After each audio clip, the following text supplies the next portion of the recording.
Halo sobat pencinta film, kali ini filmnya aku rangkum yaitu Sinbad Legend of the Seven Seas yang rilis pada tahun 2003. Di awal film terlihat ada wanita yang memantau bumi dan ia seorang penyihir yang bernama Eris, Dewi Perpecahan. Kemudian ia melihat ada sebuah kapal di lautan lepas.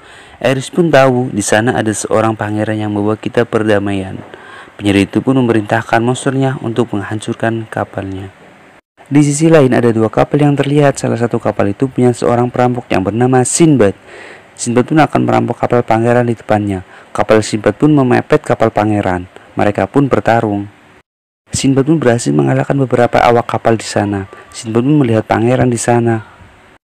Pangeran itu pun bertarung dan ternyata pangeran itu adalah sahabat Sinbad yang sudah 10 tahun tidak ketemu. Pangeran itu pun bernama Porteus. Pangeran Porteus pun mengajak Sinbad melihat kitab perdamaian. Terjadi perdebatan di antara Sinbad dan Pangeran Porteus, dan mereka pun bertarung. Ketika mereka sedang bertarung, datang seekor monster yang merusak kapal.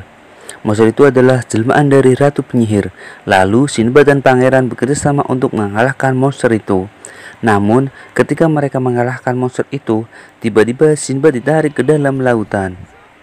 Di dalam lautan, terlihat penyihir itu memberikan gelembung udara untuk Sinbad dan mengatakan kepada Sinbad untuk bekerjasama untuk mencuri kitab perdamaian itu. Berpindah ke kerajaan Syirakus. Mereka pun berpesta dan membawa kitab perdamaian. Sinbad pun datang dan disambut baik oleh Pangeran Porteus dan mengajak Sinbad berkenalan dengan tunangannya yang bernama Marina. Sinbad pun kaget ketika melihat Marina. Sinbad pun kembali ke kapalnya, kembali ke kitab perdamaian yang sedang dijaga oleh prajurit. Namun penyihir itu pun datang dan merubah wujudnya menjadi wujud Sinbad. Mereka pun bertarung dan mengalahkan prajurit itu. Penyihir itu pun mencuri kitab itu. Seketika dunia menjadi gelap gulita.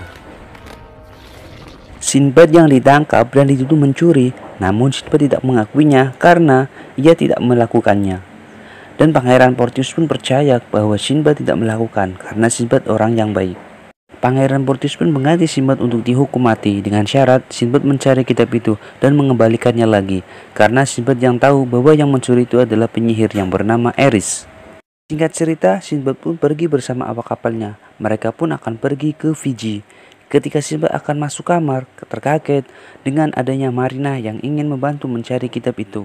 Marina pun memberikan berlian ke Sinbad agar bisa ikut. Singkat cerita, mereka sudah menuju ke sebuah lembah dan terdapat banyak bangkai kapal. Lalu mereka pun tiba-tiba diganggu oleh suara-suara nyanyian seorang wanita.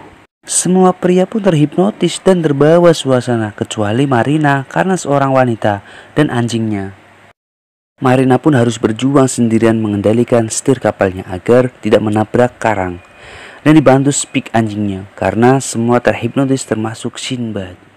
Marina pun berhasil lolos dari lembah itu. Semua awak pun kembali sadar. Singkat cerita, Porteus yang sedang dipenjara dan didatangi ayahnya untuk mengajak kabur. Porteus pun menolaknya karena yakin Sinbad pasti berhasil dan kembali dengan selamat. Kembali lagi ke Sinbad, mereka berada di sebuah pulau dan memperbaiki kapalnya. Ternyata pulau itu adalah pulau ikan raksasa. Mereka pun berlari menuju ke kapalnya untuk menyelamatkan diri. Ketika sudah di kapal, Sinbad pun mengetahui kalau ikan itu pergi ke arah bintang. Sinbad pun melemparkan jangkar dan terkena ikan raksasa itu. Kapal mereka pun terbawa oleh ikan itu. Singkat cerita, kapal Sinbad pun sampai di tempat bebatuan. Namun tiba-tiba semuanya beku menjadi es. Kapal mereka pun tidak bisa bergerak. Sinbad dan awak kapalnya pun berusaha menghancurkan es itu dan terkejutkan adanya burung raksasa dan menerkam Marina. Marina pun dibawa dan berhasil lolos. Sinbad pun pergi menyelamatkan Marina yang sembunyi di bongkahan es. Namun es pun roboh dan mereka pun berlari menyelamatkan diri. Burung itu pun mengetahui adanya mereka. Namun mereka pun berhasil lolos dan runtuhan es itu membuat kapal bisa berjalan lagi. Ketika Sinbad ingin mengungkapkan perasaannya ke Marina, tiba-tiba terlihat cahaya dari laut. Dan ternyata cahaya itu bukan bintang, melainkan pintu untuk masuk ke dimensi lain. Mereka pun masuk ke dimensi itu dan menggunakan kapalnya. Sinbad pun bersama Marina berhasil masuk dan disambut oleh Eris dan monster-monsternya. Namun Eris pun membuat sebuah teka-teki. Jika Sinbad berhasil menjawabnya, maka kitab itu akan menjadi milik Sinbad. Namun Sinbad pun gagal dalam menjawab pertanyaan itu karena dianggap berbohong oleh penyihir itu. Sinbad pun dan Marina keluar dari dimensi itu. Kembali ke Pangeran Portius yang akan dieksekusi. Namun tak lama Sinbad pun datang. Sinbad yang gagal dalam membawa kitab itu, Sinbad pun pasrah dan mengganti pangeran.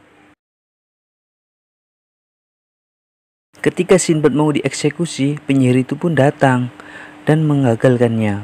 Penyihir itu pun marah karena Sinbad kembali ke kerajaan. Lalu penyihir itu pun memberikan kitabnya dan pergi. Sinbad pun membuka kitab itu dan dunia kembali seperti biasa lagi. Sinbad pun disambut oleh warga-warga di situ. Kembali ke Marina yang bersama Pangeran Portius, yang menyatakan bahwa Marina jatuh cinta dengan Sinbad, dan pangeran pun merelakan Marina pergi berlayar dengan Sinbad. Sinbad pun pergi meninggalkan istana dengan wajah yang merasa kehilangan seorang. Namun terlihat dari atas layar ada Marina yang ikut berlayarnya. Sinbad dan Marina pun bersama berlayar ke lautan, dan mereka pun bahagia. Film pun berakhir. Terima kasih sudah menonton. Jangan lupa ya like and subscribe agar aku tambah semangat bikin video untuk kalian.